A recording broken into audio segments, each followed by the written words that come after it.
थे। वीर भगत सिंह बहुत ही महान पुरुष थे। उन्होंने हमारी आज़ादी के लिए बहुत ही बड़ा बलिदान दिया था। वीर भगत सिंह के बारे में आइए हम उनकी जीवनी के बारे में कुछ बातें जानते हैं। भगत सिंह का जन्म 28 सितंबर 1907 अश्विनी कृष्ण पक्ष सप्तमी को प्रचलित है, परंतु तत्कालीन साक्ष्यों के अनुसार उनका जन्म 27 सितंबर 1907 को एक सिख परिवार में हुआ था। उनके पिता का नाम सरदार किशन सिंह और माता का नाम विद्यावती कौर था। यह एक किसान परिवार से थे। अमृतसर में 13 अप्रैल 1919 को हुए जलियांवाला बाग हत्याकांड ने भगत सिंह की सोच पर गहरा प्रभाव डाला था। लाहौर के नेशनल कॉलेज की पढ़ाई छोड़कर भगत सिंह ने भारत की आज़ादी के लिए नौजवान भारत सभा की स्थापना की।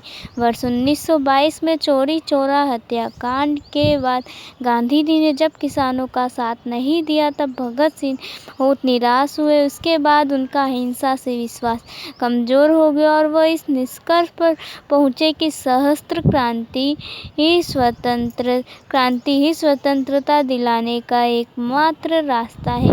उसके बाद चंद्रशेखर आजाद के नेतृत्व में गठित हुए गदर दल के हिंसा बन गए। काकोरी कांड में राम प्रसाद बिस्मिल सहित 4 क्रांतिकारी को फांसी और 16 अन्य को कारावास की सजा से भगत सिंह इतने अधिक उद्विग्न हुए कि चंद्रशेखर आजाद के साथ एक उनकी पार्टी हिंदुस्तान रिपब्लिक एसोसिएशन से जुड़ गए और उसे एक नया नाम दिया, हिंदुस्तान सोशलिस्ट रिपब्लिकन एसोसिएशन।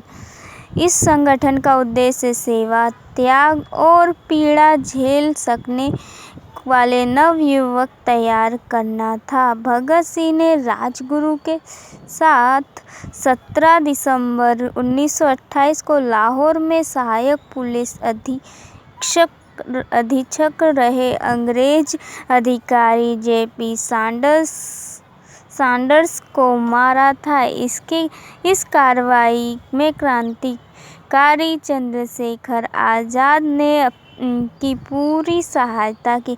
क्रांतिकारी साथी बटुकेश्वर दत्त के साथ मिलकर भगत सिंह ने वर्तमान नई दिल्ली में स्थित ब्रिटिश भारत की तत्कालीन सेंट्रल असेंबली के सभागार में संसद भवन 8 अप्रैल 1929 को अंग्रेज सरकार को जगाने के लिए बम और पर्चे फेंके थे।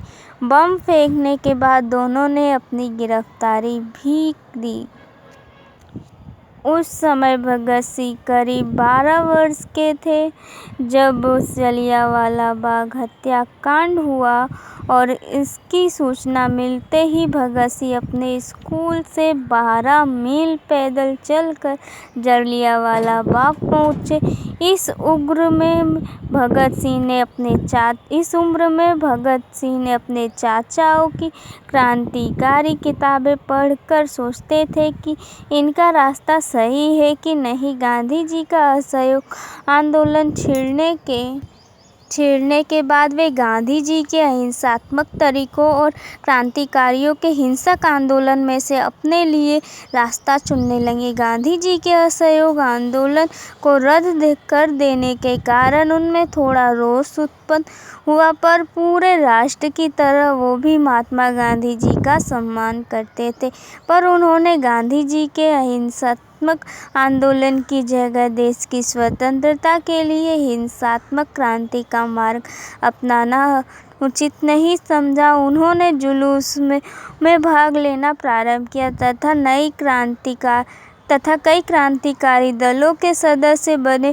उनके दल के प्रमुख क्रांतिकारी में चंद्रशेखर आजाद, सुखदेव, राजगुरु इत्यादि थे। काकोरी कांड में 4 क्रांतिकारी को फांसी व 16 अन्य को कारावास की सजा से भगत सिंह इतने अधिक दिन हुए कि उन्होंने 1928 में अपनी पार्टी नौजवान भारत सभा का हिंदुस्तान रिपब्लिकन एसोसिएशन में विलय कर दिया और उसे एक नया हिंदुस्तान सोशलिस्ट रिपब्लिकन एसोसिएशन दिया।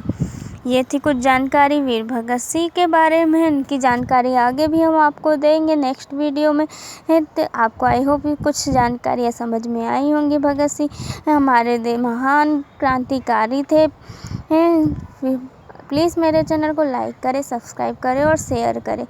और आगे के वीडियो को देखने के लिए हमारे चैनल को बिल्कुल सब्सक्राइब करें और कमेंट करें। प्लीज़ कमेंट करके मुझे बताएं और भी हम आपके लिए जानकारी लाते रहेंगे। प्लीज़ मेरे चैनल को लाइक करें। और ये थी वीर भगत सिंह की कुछ बातें।